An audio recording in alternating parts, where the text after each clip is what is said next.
ये कहानी है टूनी की। टूनी अपना घर चलाने के लिए फूलों का बिजनेस करती थी। उसने अपने घर के बाहर ही बहुत सारे फूलों की खेती कर रखी थी। हे भगवान, आज तो बहुत देर हो गई। अभी फूलों का ऑर्डर देने भी जाना है। गुलाब के फूल कुछ कम लग रहे हैं। आते समय इनके लिए बीज भी ले आऊंगी ताकि कोई कमी ना हो। टूनी फूलों का ऑर्डर पहुंचाने के लिए घर से निकल पड़ती है। उसका बिजनेस अच्छा खासा चल रहा था। पूरे जंगल में उसकी ही चर्चा थी। इसी जंगल में सुंदरी कौवी और कालू कौवा नए नए रहने के लिए आए थे। कल्लू जी, मैंने सुन रखा है कि इस जंगल में टूनी नाम की एक चिड़िया है जिसका कारोबार बड़ा अच्छा चल रहा है। यही सही मौका है कि हम उसका बिजनेस ठप कर दें और अपना फूलों का बिजनेस स्टार्ट कर दें। हाँ सुंदरी, कह तो तुम ठीक ही रही हो। मुझे भी यही लगता है कि मैं अभी जाता हूँ और कुछ इंतजाम करके आता हूँ उसका। ये कहते ही कल्लू कौवा घर से टूनी चिड़िया की ओर निकल पड़ता है। अरे वाह, टूनी का तो बड़ा ही अच्छा बगीचा है। तभी मैं सोचूं वो इतनी कमाई कैसे कर रही है। अभी उसे मजा चखाता हूँ और देखता हूँ कि वह अमीर कैसे बनेगी। ये कहते ही कल्लू कौवा सारे फूलों के ऊपर एसिड गिरा देता है, जिसके कारण सारे फूल जल के राख हो जाते हैं।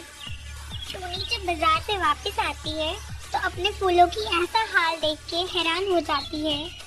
हे मेरे भगवान, ये किसने कर दिया? मेरे इतने अच्छे फूल कैसे जल गए? मैंने किसी का क्या बिगाड़ा था जो किसी ने मेरे बगीचा खराब कर दिया? अभी टूनी अपना बगीचा देखकर रो ही रही थी कि तभी अचानक से वहाँ बंटी कबूतर आ गया।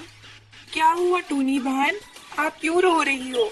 और ये क्या, आपके इस बगीचे का हाल ऐसे कैसे हो गया?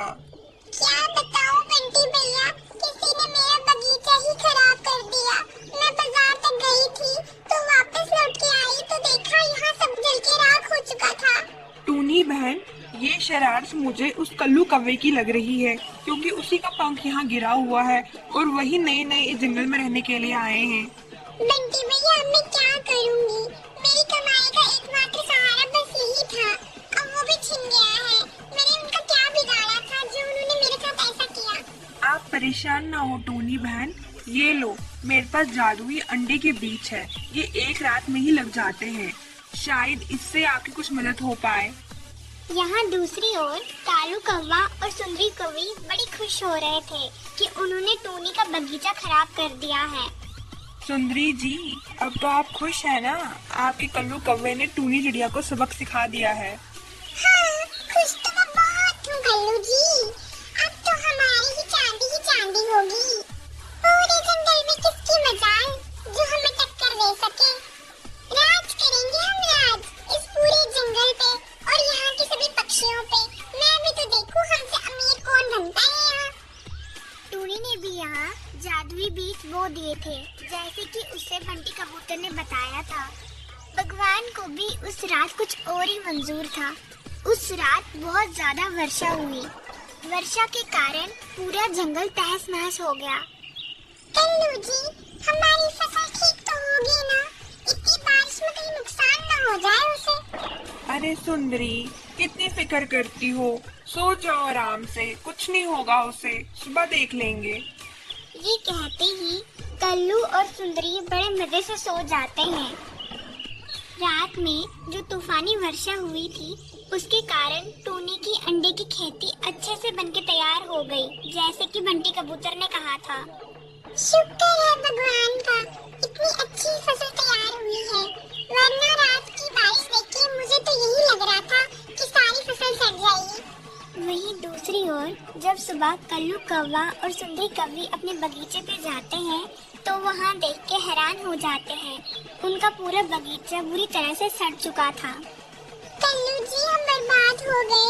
अब हमारे ये सड़े हुए फूल कौन खरीदेगा? तूफानी बारिश के कारण पूरे जंगल में सभी फसलें बर्बाद हो गई थी, जिसके कारण जंगल में सब्जियों की कमी हो गई थी। इसी बात का फायदा टूनी को हुआ, जिसकी वजह से उसके अंडे रातों रात बिक गए। टूनी अपनी मेहनत के कारण फिर सफल हुई। वहीं दूसरी ओर कल्लू कौवे और सुंदरी कौवी को खाने के लाले पड़ गए और इसी कारणवश वह ये जंगल छोड़ के हमेशा के लिए चले गए। तो दोस्तों, कैसी लगी आपको ये कहानी? अगर कहानी अच्छी लगी हो तो लाइक, शेयर, कमेंट और सब्सक्राइब करना ना भूलें। ये कहानी है टूनी की। टूनी सुंदरवन जंगल में रहती थी। इन दिनों टूनी अपनी सहेली के साथ रह रही थी, क्योंकि टूनी की सहेली कल्लू कौवी की तबीयत कुछ दिनों से बहुत खराब हो रखी थी। कवि बहन, आप क्यों परेशान हो रही हैं? आप कुछ दिनों में ही स्वस्थ हो जाएंगी और अपने घर चले जाएंगी। आप बिल्कुल फिक्र ना करें। डॉक्टर ने दवाई दी है ना, कुछ टाइम तो लगेगा ठीक होने में। टूनी बहन, मैं आपसे एक बात सच कहना चाहती हूँ।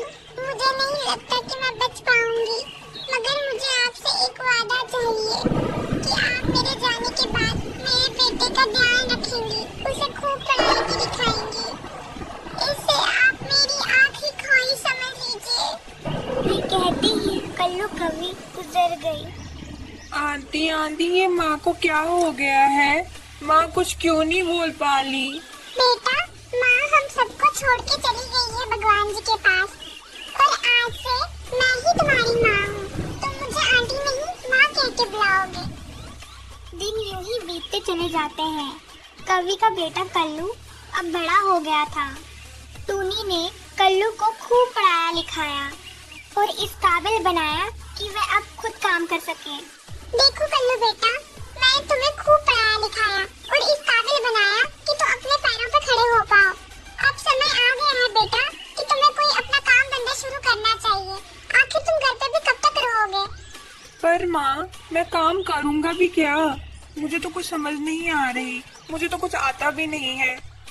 उसकी फिक्र तुम मत करो बेटा, मेरी बंटी भैया से बात हो गई है, वो तुम्हें अपनी फैक्ट्री में काम दिलवा देंगे।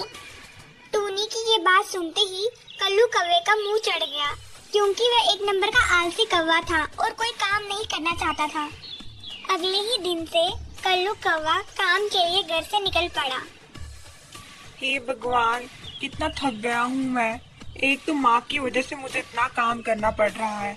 अगर आज मेरी अपनी माँ होती तो शायद वह मेरे से काम ना करवाती। कल्लू का काम में बिल्कुल भी मन नहीं लगा और उसने अगले दिन ही नौकरी छोड़ दी। बेटा, आज काम पे नहीं जाना क्या? तुम्हें देरी हो रही है। चलो जल्दी करो, मैं नाश्ता बना देती हूँ। नहीं माँ, मैं नहीं जा रहा हूँ, मैंने काम छोड़ दिया है। क्या? लेकिन क्यों बेटा? कल ही तो तुम वहाँ गए थे। इतनी जल्दी काम क्यों छोड़ दिया तुमने? माँ, मुझे मेरी तबीयत ठीक नहीं लग रही थी, इसलिए मैं आज काम पे नहीं गया। और वैसे भी मैं कल बहुत थक गया हूँ, आज मुझे आराम करने की जरूरत है। कल्लू कौवा बस दिन भर अपने दोस्तों के साथ गप्पे हाँकता और समय बर्बाद करता। कल्लू बेटा, तुमने आज पूरा दिन नष्ट कर दिया और ना कोई काम किया। इससे अच्छा तो तुम दफ्तर चले जाते, 4 पैसे भी कमा लाते। माँ, वो सब छोड़ो आप। लॉटरी लगी है मेरे हाथ, मुझे शहर में नौकरी मिली है, उसके लिए आपके दस्तखत चाहिए। आप इस पेज पे दस्तखत कीजिए और कल से मुझे शहर जाना है रहने के लिए। सच्ची मेरे लाल, जुग जुग जी मेरे बेटे, मुझे यकीन था कि तू मेरा नाम जरूर रोशन करेगा। टूनी को कल्लू कौवे की चालाकी के बारे में जरा भी अंदाजा न था। कल्लू कौवे ने तो चालाकी से टूनी के साइन घर की प्रॉपर्टी के पेपर्स पे करवा दिए थे। अगले दिन कल्लू कौवा शहर चला जाता है तो टूनी खुशी से फूले नहीं समाती। चलो, भगवान का शुक्र है कि मेरे बेटे को भी अक्ल आ गई और वो भी काम पे चला गया। अभी टूनी ये सब सोच ही रही थी कि इतनी देर में ही वहाँ पे मीनू कबूतरी आ गई। अरे ये क्या टूनी बहन, तुमने अभी तक अपना घर खाली नहीं किया? मैं तो यहाँ रहने के लिए आ भी गई। क्या बकवास कर रही हो तुम मीनू? मैं अपना सामान क्यों पैक करूँगी भला? तुमने ही तो अपना घर मुझे बेच दिया है और अब ऐसे बोली बन रही हो जैसे कुछ पता ना हो तुम्हें। अगर तुम्हें यकीन नहीं हो रहा है तो खुद ही अपने दस्तखत देख लो। मीनू कबूतरी की ये सब बातें सुनकर टूनी के पाँव तले जमीन खिसक गई। ये तुमने क्या किया कल्लू? ये तुमने क्या किया? मैंने तुम्हें अपनी माँ जैसा पाला और तुम तो आस्तीन के सांप निकले। कल्लू कौवा टूनी के सारे पैसे लेकर शहर फरार हो गया था। टूनी बेचारी अपना घर होते हुए भी घर से बेघर हो गई। टूनी ने बिल्कुल भी हिम्मत नहीं हारी और कुछ ही दिनों में उसने अपना नया घर बना लिया। देखा आपने दोस्तों, किसी ने सच ही कहा है कि किसी पे भी आंख मूंद के विश्वास नहीं करना चाहिए। अगर कहानी अच्छी लगी हो तो लाइक, शेयर और सब्सक्राइब करना ना भूलें।